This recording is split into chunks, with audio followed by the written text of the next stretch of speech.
The spirits of our ancestors once walked freely among us. Their whispers were carried on the harmattan wind. Their wisdom was etched into the lines of every elder's face. We knew them, and they knew us. Our world was, a tapestry woven with threads of community tradition, the sacred bond between the living and the dead. The sky was our father, the earth, our mother, the gods were our guides. They lived in the streams, the ancient trees, the sacred groves. They were not distant or foreign. They were part of the soil we tilled and the air we breathed. This was the soul of our people, a rhythm as old as time itself.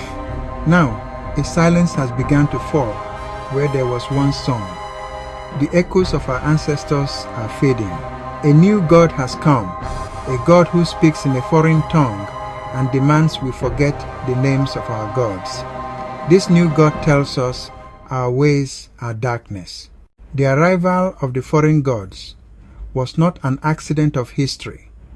It was a deliberate act carried on the ships of traders, colonial masters. They came not just with guns, goods, but with a book and a cross. They saw our lands rich, fertile, and they saw our people strong and proud. But they did not see our spirit. Or perhaps they did, and they feared it.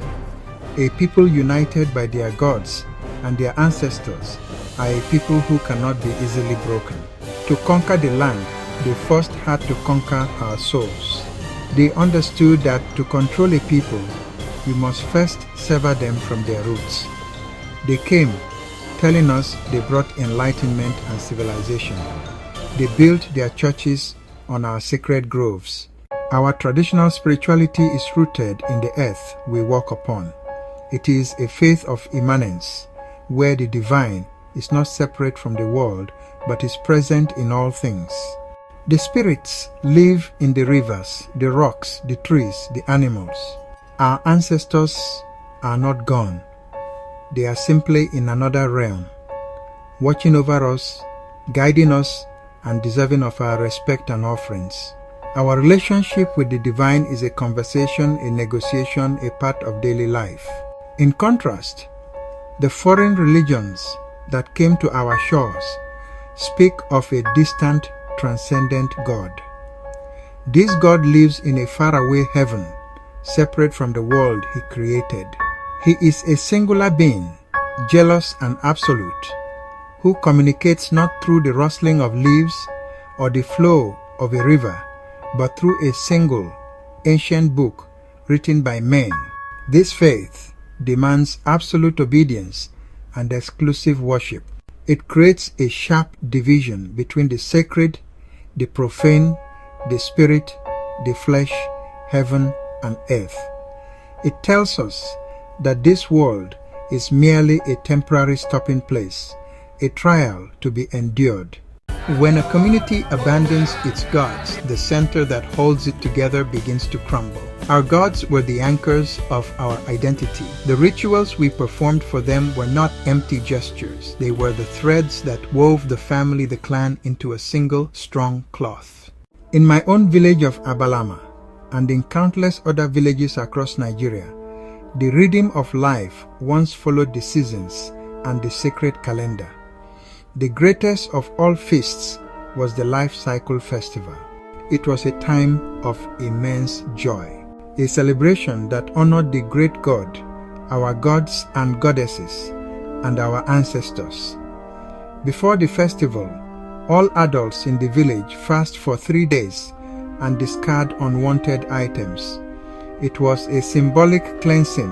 On the day of the feast, after the 3 days of fasting, the fruits of our hands were offered tea to the gods and to the ancestors. Only then could the community begin to eat. It was a profound expression of gratitude, a renewal of our bond with the earth and with each other. It was our time.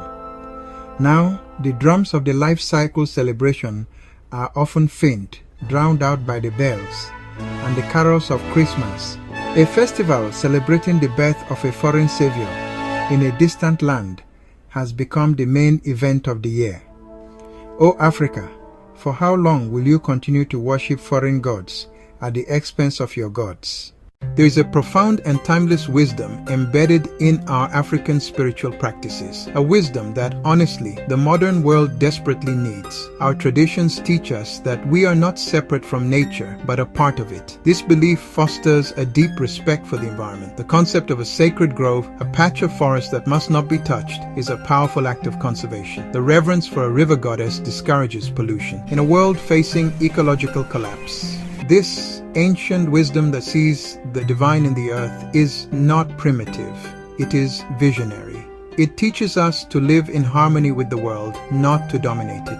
Our spirituality is also deeply humanistic. It places the health and harmony of the community at its very center. The goal of our rituals from birth to death is to strengthen the bonds between people. When we pour libations, we call the names of our ancestors, reminding ourselves that we are part of a long continuum, a great family. This creates a powerful sense of belonging and shared responsibility. In an age where loneliness and alienation are rampant, our traditions offer a model for a connected, interdependent society.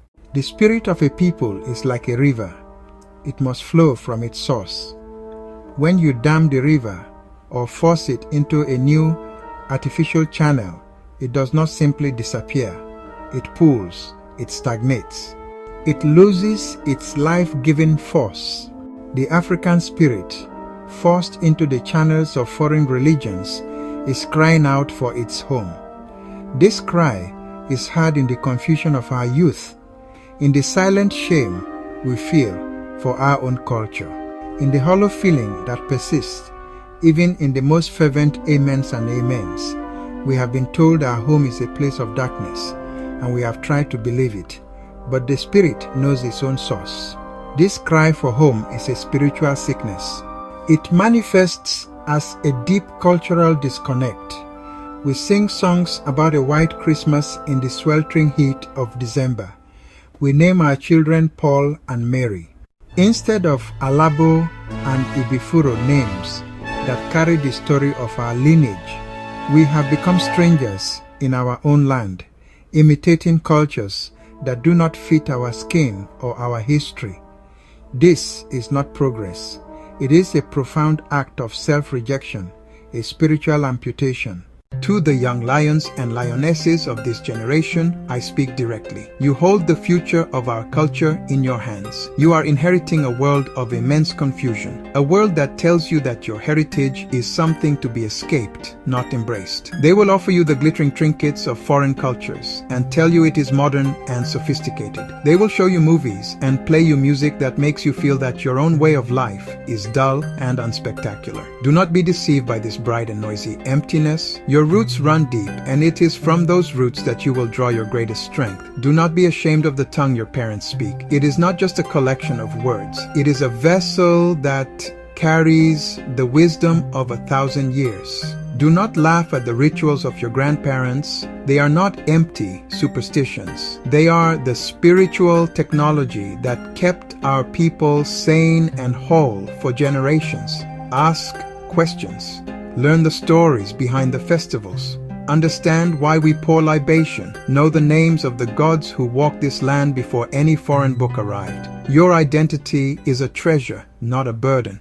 I have spoken the words that are in my heart, but this is not the end of the conversation, it is the beginning. A single man's voice is like a single drop of rain, but many voices together can become a river that carves new paths through the land. The questions I have raised are not for me alone to answer. They are for every son and daughter of this soil. Ponder in the quiet of your own spirit. Discuss them in the villages, in the cities, in the universities, in the marketplaces. The silence on these matters has gone on for too long. How can we build a future for our children that is both modern and deeply rooted in our own culture? Is it possible to hold on to the new faiths while reviving respect for ancestral traditions, or must one always conquer the other? What practical steps can we as a community take so the wisdom of our elders is not buried with them? How do we teach our youth to see the beauty and power in their own heritage when the world screams it is worthless? These are not easy questions, and the answers may be different for each of us. I invite you to challenge my words. I invite you to add your own voice to this great discussion.